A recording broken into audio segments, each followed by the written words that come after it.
Bonsoir, c'est Jackie, tombe 252. Nous sommes présentement à la cabane de mon fils, dans l'Estrie, et puis le feu de bois qui marche, les bougies c'est très spirituel. Les bougies, pourquoi? C'est parce que ce soir, exactement 7h30 en ce moment, c'est l'heure que tu décédais, cher époux. Dans les 5 grands vides dans nos vies, certainement. Parce que tous les midis, tu étais là à manger avec moi. Ben, depuis ce temps-là, le midi, je ne mange plus rien. Le matin, je prends un très beau déjeuner, 3 toasts, confiture, banane et une tangerine. Et le midi, j'ai pas faim. Tu n'es pas là, alors c'est ça. Nous avons vu le docteur le 14 février 2015, moi et Christian. Et puis, il nous parlait justement de toi. Il disait que tu avais une santé de fer. Tu n'étais pas supposé de mourir. Il est arrivé une erreur de la vie, je ne sais pas quoi. Il dit peut-être un accident qui est arrivé, le docteur. Il dit parce qu'il avait une santé, son cœur était parfait. Il ne faisait pas de cholestérol, il ne faisait pas de diabète, ni d'anémie. Il disait toujours qu'il vivrait 93 ans et 11 mois comme son père. Il l'a dit quelques jours avant qu'il meure. Et puis ça, c'est vraiment triste, très dur à prendre parce que j'ai senti... Quand il est décédé, qu'est-ce que ça a fait à mon cœur? J'ai dit, mon Dieu Seigneur, ça ne devait pas arriver parce qu'il était fait pour vivre vieux avec mon fils et moi. Puis c'est la vie, que voulez-vous? On ne peut pas rien y faire. Pourquoi qu'on meurt? Pourquoi qu'on vit? C'est tout des mystères, la vie. Personne ne le dira. Mais le foyer aujourd'hui, ça m'a fait, je ne sais pas. Parce que quand j'étais jeune en Bretagne, toute la braise là, alors on la mettait très bien, très bien. Et on arrassait des châtaignes, une vieille poêle, on faisait des trous en dessous, ça faisait des châtaignes arrassées. Et on avait du bon cidre bouché. Alors moi j'aimais bien mettre mes châtaignes tout épluchées, arrassées, là, puis dans le cidre bouché, ça donnait un goût spécial, parce que le cidre bouché rentrait dans la châtaigne. C'était bon, oh, c'était inimaginable tellement que c'était bon. Puis dès le matin, là, parce que j'allais très jeune, j'allais emmener mon frère et des petits-enfants à l'école. Donc il y avait de la braise. Je mettais toujours dans mes sabots de bois de la braise pour réchauffer mes petits sabots. Et puis le matin, je prenais 2 tranches de pain croûté, puis je mettais ça sur la braise. Ça faisait des bonnes toasts avec des confitures de fraises. Parce que dans le jardin, on avait des fraises en Bretagne.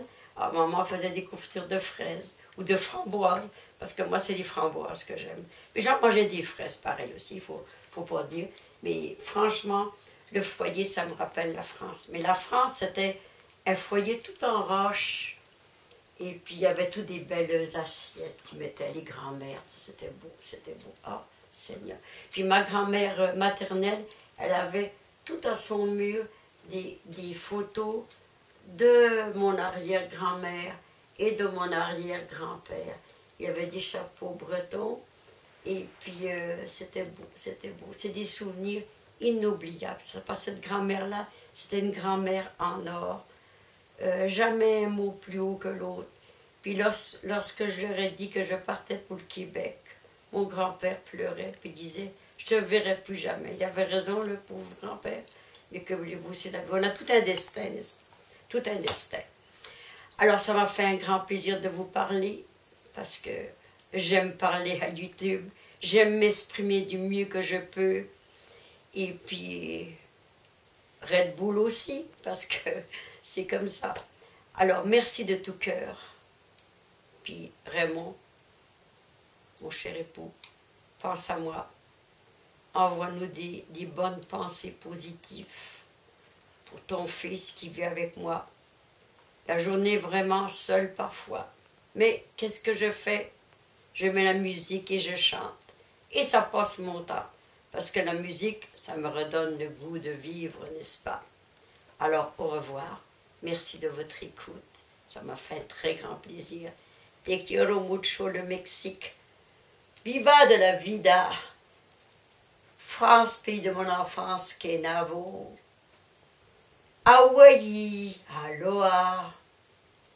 Québec, pays d'adoption. Au revoir, je vous aime. Toute la terre entière. Arrêtez toutes ces guerres, parce qu'il y en a chaque jour qui meurent et qu'ils n'ont pas mérité, franchement. Les enfants, c'est tous des enfants qui décrochent des rêves. Pourquoi leur supprimer la vie? Pourquoi? Ou disons, un grand-père, les petits-enfants ne voient plus. Une maman, ils n'ont plus de maman. Un papa, plus de papa. Pourquoi? Tous les jours, c'est ça qu'on entend, tous les jours. Hier, j'ai entendu qu'il y avait comment, c'était très historique cette ville-là. Et puis elle avait des statues 400 ans avant Jésus-Christ. Qu'est-ce qu'ils ont fait? Ils ont tout cassé ça, bang. Mais qu'est-ce que ça leur fait profaner des statues que c'était historique. Et mon Dieu, qu'on s'en va, nous sommes dans le hall d'entrée de la guerre. Certainement, c'est la guerre. Si on fait une guerre qui ne s'arrête pas, ben, la guerre, c'est comme une bougie, elle se propage d'une autre. Et puis voilà, c'est comme une épidémie, la guerre. Un la commence, l'autre la continue. Et ainsi de suite, ainsi de suite. Arrêtez ces guerres, Merci. Au revoir. Une petite bretonne au cœur d'or, bye.